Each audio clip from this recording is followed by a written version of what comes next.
Dentro dessa orientação de estudos, nós vamos começar falando sobre gliomas. Então, vocês devem olhar no livro-texto a origem. O glioma, na verdade, possui subtipos, como os astrocitomas, os oligodendrogliomas, etc. Então, vocês devem conhecer as origens possíveis dos tumores conhecidos como gliomas. As características radiológicas, principalmente de gliomas de alto grau, devem ser conhecidas, porque os gliomas de alto grau são mais comuns em pacientes adultos e são mais frequentes. Os gliomas de baixo grau, na maioria das vezes, acontecem em pacientes com faixa etária mais baixa e são mais raros. O glioma de mais alto grau, o glioma mais agressivo, é o glioblastoma multiforme e nos concentraremos nele por ser o mais frequente. A característica radiológica dele varia muito. Ele é conhecido como glioblastoma multiforme por causa das suas, entre outros motivos, pelas suas características radiológicas. Então é um tumor heterogêneo em sua captação de contraste, com necrose, que ele se infiltra tecidos adjacentes e se dissemina pela substância branca, podendo migrar até de um hemisfério para o outro através das estruturas comissurais, como o corpo caloso. Possui um edema perilesional e perceba que o edema é do tipo vasogênico pelas suas características digitiformes, o que diferencia do edema citotóxico, que ele é em cunha. O edema citotóxico está principalmente relacionado ao acidente vascular encefálico. E ele é chamado de glioma em borboleta, quando ele atravessa o corpo caloso e atinge os dois hemisférios. Então, essas são as características básicas, apesar da anatomia do glioblastoma multiforme variar bastante. Infelizmente, é um tumor muito agressivo, com uma sobrevida que varia de 1 a 2 anos, quando o paciente responde bem ao tratamento, porém a sobrevida pode ser muito menor e a qualidade de vida do paciente é muito afetada. Vocês devem estudar sobre as características histológicas do glioblastoma multiforme, presença de necrose, principalmente em pseudopalissadas, muita proliferação vascular. Isso aí vocês têm bem explicado na disciplina de anatomia patológica. E o tratamento envolve, quando possível, a ressecção total da lesão. Nem sempre isso é possível, pela localização da lesão. Um glioma que invade o corpo caloso não pode ser ressecado. Os danos neurológicos do paciente são muito graves, assim como lesões profundas em tálamo, invadindo cápsula interna. Então isso é levado em consideração. Assim como é levado em consideração a idade, assim como é levado em consideração o quadro neurológico do paciente, se ele já está com um quadro neurológico muito avançado ou está preservado. Então, no tratamento leva-se em consideração todo o contexto. Lembrando-se que o diagnóstico de certeza, apesar da radiologia acertar na maioria das vezes, o diagnóstico de certeza é somente com biópsia. Alguns pacientes, a única cirurgia possível é uma biópsia para que seja encaminhado para um possível tratamento com radioquimioterapia. Nessa tabela vocês têm os fatores de melhor prognóstico no tratamento, incluindo marcadores moleculares e histológicos que indicam melhor prognóstico em gliomas. Meningioma é o tumor do sistema nervoso central mais comum depois dos tumores secundários, ou seja, as metástases. Ele se origina de células da aracnoide. Na maioria das vezes é um tumor benigno, extraxial, porque ele não se origina do parênquima do tecido nervoso diretamente.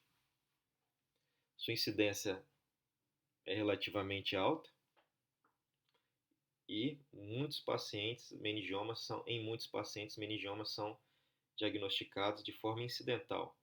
Por exemplo, ele sofre um traumatismo, faz uma imagem para se avaliar o traumatismo e acaba se diagnosticando um meningioma.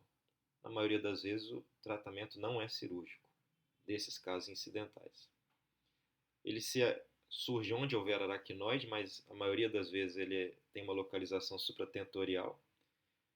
E ele é classificado como meningioma de convexidade, de foice, de asa do esfenoide, dependendo da região onde ele se localiza. Então aí vocês têm exemplos de localizações onde o meningioma ele pode surgir, certo?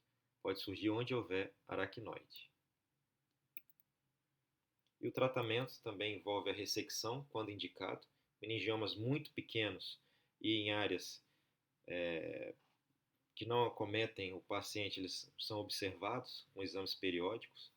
Quando há indicação de ser ressecado, ou seja, meningiomas que estão crescendo ou estão causando algum problema neurológico no paciente, eles devem ser ressecados e, eventualmente, como a dura mater e o osso podem estar acometidos também, infiltrados, tem que se tirar o osso e dura mater, fazer uma cranioplastia e uma plástica de dura mater no paciente. Quanto maior a ressecção, menor a chance de recidiva. Eventualmente, o paciente ele precisa de uma complementação com radioterapia.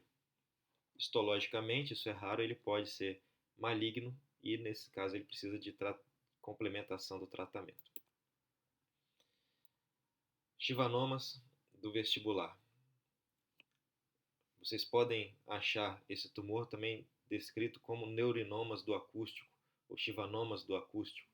O termo correto desse tumor é schwannoma do vestibular, porque ele se origina, na imensa maioria das vezes, das células de Schwann do nervo vestibular, da parte vestibular do nervo vestíbulo coclear, certo? Parte vestibular do nervo vestíbulo coclear. Geralmente é unilateral. Quando bilateral, ele está associado a doenças genéticas, como a neurofibromatose tipo 2. Na verdade, ele é patognomônico de neurofibromatose tipo 2 quando bilateral. E os sintomas envolvem a compressão de estruturas locais. Se está relacionado ao nervo vestíbulo coclear, então o paciente pode ter hipoacusia, vertigens, anacusia. E com o seu crescimento, um tumor de crescimento lento, então eventualmente pode demorar a dar diagnóstico, e quando o diagnóstico é dado, ele pode ser volumoso.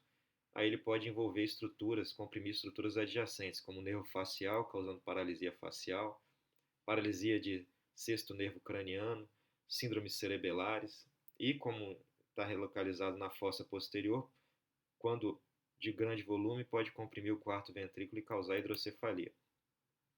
Então vocês estão vendo peças anatomopatológicas de schwannoma. Ele é o tumor mais comum dessa região conhecida como ângulo ponto cerebelar. Cerebelo e ponte, ângulo ponto cerebelar. Tumor mais comum do ângulo ponto cerebelar, schwannoma do vestibular.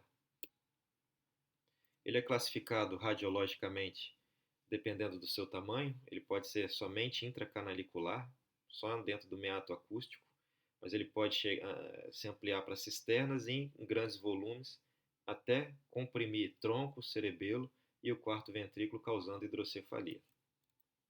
Existe essa classificação, que não há necessidade de ser decorada por vocês, mas entendam que ela segue o tamanho do tumor para classificá-lo.